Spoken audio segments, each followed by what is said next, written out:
కుకట్పల్లిలో అగ్ని ప్రమాదం జరిగింది. కేపీహెచ్బీ పోలీస్ స్టేషన్ పరిధిలో అర్జున్ థియేటర్ దగ్గర ఉన్న కంచుకోట టిఫిన్ సెంటర్లో అగ్ని ప్రమాదం చోటు చేసుకుంది. అగ్ని ప్రమాదం జరగడంతో స్థానికులు తీవ్ర భయాందోళనకు గురయ్యారు.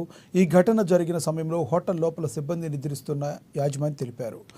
ఈ ప్రమాదంలో ఎలాంటి ప్రాణ నష్టం జరగలేదు. ఈ ఘటనలో హోటల్ ఫర్నిచర్, 2 ద్విచక్ర వాహనాలు కాలి బూడిదయ్యాయి. స్థానికులు గమనించి ఫైర్ సిబ్బందికి సమాచారం ఇవ్వడంతో ఫైర్ సిబ్బంది సంఘటనా స్థలానికి చేరుకున్నారు. మంటలను ఆర్పివేశారు. పోలీసులు సహాయక చర్యలు చేపట్టారు. దీనికి సంబంధించి పూర్తి వివరాలు ఇంకా తెలియాల్సి ఉంది.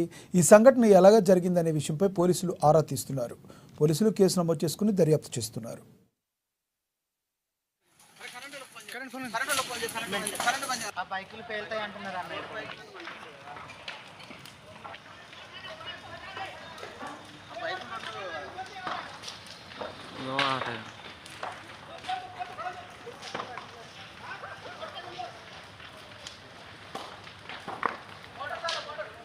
मोटर कितना से